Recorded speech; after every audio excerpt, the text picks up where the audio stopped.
Agama mana yang lebih logis? Islam atau Kristen dalam konsep ketuhanan? Pertanyaan tentang agama mana yang lebih logis, Islam atau Kristen seringkali bermuara pada satu inti utama, bagaimana masing-masing agama memahami Tuhan. Konsep ketuhanan bukan sekadar doktrin teologis tetapi fondasi seluruh iman. Dari sanalah lahir cara beribadah, etika hidup, dan pandangan tentang manusia serta alam semesta. Untuk menjawabnya secara jujur, kita perlu meletakkan emosi, fanatisme, dan tradisi turun-temurun.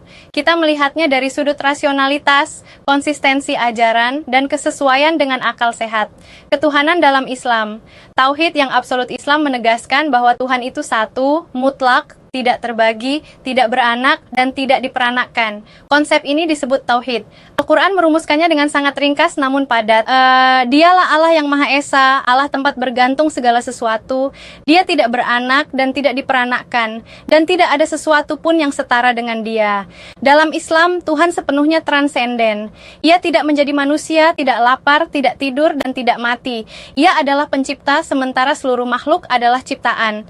Garis antara Tuhan dan manusia sangat jelas. Secara logika, konsep ini sederhana. Satu Tuhan, pencipta segalanya, tidak bergantung pada apapun. Tidak ada lapisan tambahan. Tidak ada perantara ilahi. Manusia berdoa langsung kepada Tuhan tanpa mediator. Kesederhanaan ini membuat tauhid mudah dipahami oleh siapapun, baik orang awam maupun filsuf. Ketuhanan dalam Kristen. Trinitas yang kompleks. Kristen arus utama mengajarkan bahwa Tuhan itu satu, tetapi hadir dalam tiga pribadi, Bapa, Anak, Yesus, dan Roh Kudus. Ketiganya dikatakan sama-sama Tuhan, sama kekal dan setara, namun bukan tiga Tuhan. Disinilah muncul kompleksitas logis. Yesus dipahami sebagai Tuhan yang menjadi manusia. Ia lahir, makan, minum, merasa sedih, berdoa, bahkan mati di kayu salib. Namun pada saat yang sama, ia diyakini maha kuasa dan kekal. Secara rasional, ini menimbulkan pertanyaan besar. Bagaimana Tuhan yang Maha Kuasa bisa lemah? Bagaimana Tuhan bisa mati? Jika Yesus berdoa, kepada siapa ia berdoa? Jika Bapa dan Anak sama-sama Tuhan, bagaimana relasi hierarkinya? Doktrin Trinitas sendiri tidak pernah diajarkan secara eksplisit oleh Yesus dalam Injil. Ia muncul sebagai formulasi teologis berabad-abad kemudian melalui konsili gereja. Bahkan banyak teolog Kristen mengakui bahwa Trinitas adalah misteri iman, bukan kesimpulan logis. Artinya, konsep ini diterima bukan karena masuk akal, tetapi karena dipercaya. Yesus dalam perspektif sejarah dalam Injil, Yesus sering menyebut dirinya diutus oleh Bapa. Ia mengatakan bahwa Bapa lebih besar daripada dirinya. Ia berdoa, bersujud, dan bergantung kepada Tuhan. Semua ini menunjukkan pola klasik seorang nabi atau utusan Tuhan, bukan Tuhan itu sendiri. Bahkan Yesus mengajarkan doa dengan kalimat, Bapa kami yang di sorga. Ini memperlihatkan pemisahan jelas antara dirinya dan Tuhan yang ia sembah.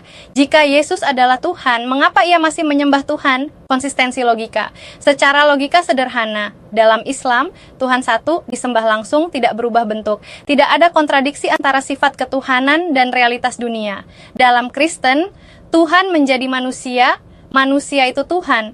Tuhan mati, namun tetap hidup. Tiga pribadi, satu hakikat. Semua ini membutuhkan penjelasan metafisik yang rumit dan pada akhirnya dikembalikan pada misteri. Logika bekerja paling baik ketika konsepnya konsisten dan tidak saling bertabrakan. Tauhid Islam berdiri lurus. Satu Tuhan, satu pusat penyembahan. Trinitas Kristen mengandung paradoks yang sulit dipahami akal tanpa menerima dogma terlebih dahulu. Kesimpulannya, jika pertanyaannya adalah agama mana yang lebih logis dalam konsep ketuhanan, maka secara rasional, Islam menawarkan konsep yang lebih sederhana, konsisten, dan mudah diterima akal. Tuhan itu Esa, tidak berinkarnasi, tidak mati, dan tidak terbagi.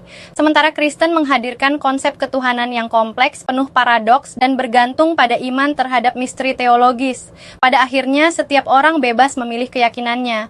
Namun, bila ukuran yang dipakai adalah logika murni, tauhid dalam Islam tampak lebih selaras dengan akal sehat. Satu Tuhan, tanpa perantara, tanpa kontradiksi. Dan mungkin disitulah letak kekuatannya.